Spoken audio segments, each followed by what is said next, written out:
છેલ્લા 4 મહિના દરમિયાન બધા ખાદ્ય તેલમાં સારા એવા પ્રમાણમાં મંદી હતી, એટલે વેપારીઓ અને ટ્રેડર્સો ખાદ્ય તેલની અંદર બિલકુલ ખાલી હતા. લોકો પણ જરૂરિયાત પ્રમાણે તેલ લઈ રહ્યા હતા. એવી પરિસ્થિતિ અંદર તહેવારોની ઘરાકી નીકળતા અને ઇમ્પોર્ટ તેલનો ભાવ ખૂબ જ ઊંચો જઈ જતા અત્યારે આપણે ત્યાં સારા એવા પ્રમાણમાં તેજી જોવા મળી રહી છે. ખાદ્ય તેલમાં જોવા જઈએ તો આપણે દેશી તેલ, સિંગ તેલ, કપાસિયા તેલ, રાયડો અને સોયાબીનનું ઉત્પાદન અત્યારે બિલકુલ ઓછું હોય છે. એ બધી જનરલી આવક દિવાળી પછી થતી હોય છે, એટલે અત્યારે આપણે સંપૂર્ણપણે આયાતી ખાદ્ય તેલ ઉપર જ મેક્સિમમ નિર્ભર હોઈએ છીએ. અને આયાતી ખાદ્ય તેલમાં 20% જેવી ડ્યુટી વધારો કરતા ખાદ્ય તેલની અંદર ભાવ ખૂબ જ તેજ ગતિએ વધ્યા છે. આ ઉપરાંત પણ ટ્રેડર્સ પાસે પણ લિમિટેડ માલ હોવાને કારણે ટ્રેડર્સોની અને લોકોની પણ ખરીદી સારા એવા પ્રમાણમાં વધી હોવાને કારણે બળતામાં ઘીઓમાં એવી પરિસ્થિતિનું નિર્માણ થતાં ખાદ્ય તેલમાં તેજીનું સારા એવા પ્રમાણમાં નિર્માણ થયું છે. ખાદ્ય તેલની અત્યારે જોવા જઈએ તો કપાસિયા તેલ એક સમયે 1600 રૂપિયામાં મળી રહ્યું હતું જુલાઈ એન્ડમાં અથવા તો ઓગસ્ટના પહેલા વીકમાં, એના અત્યારે 2000 રૂપિયાનો ભાવ છે. સનફ્લાવર પણ અત્યારે 1800 થી 1900 રૂપિયા 15 લીટર ડબ્બો મળી રહ્યો છે. મકાઈ તેલ પણ અત્યારે 1900 રૂપિયાનો ભાવ છે અને પામોલીન તેલનો ડબ્બો છે 1550 રૂપિયાની આસપાસ મળી રહ્યો હતો. એ પામોલીન તેલના ડબ્બાનો ભાવ અત્યારે 15 કિલોનો 2000 રૂપિયા જેવો ભાવ મળી રહ્યો છે.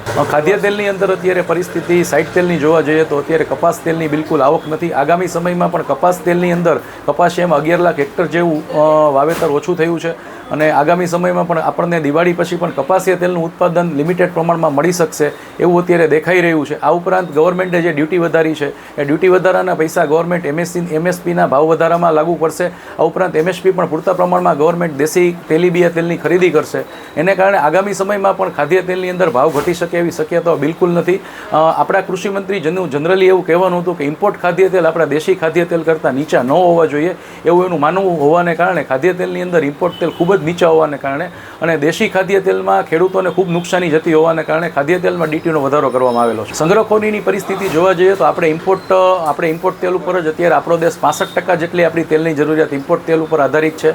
અત્યારે આપણે ત્યાં દેશી તેલની આવક એકદમ ઓછી છે અને ઉત્પાદન પણ અત્યારે દિવાળી સુધી બિલકુલ ઓછું હોય છે. એટલે અત્યારે સંપૂર્ણપણે આપણે ઇમ્પોર્ટ તેલ ઉપર આધારિત હોવાને કારણે આપણા પોર્ટ ઉપર અત્યારે પૂરતા પ્રમાણમાં સ્ટોક તો અવેલેબલ છે, પણ અત્યારે ડ્યુટીના વધારા હોવાને કારણે અને આપણે ત્યાં દેશી તેલની આવક બિલકુલ ઓછી હોવાને કારણે ઇમ્પોર્ટ તેલની પણ ડિમાન્ડ ખૂબ સારા એવા પ્રમાણમાં છે. એને કારણે એની અંદર ખૂબ સારા એવા પ્રમાણમાં તેજી જોવા મળી રહી છે.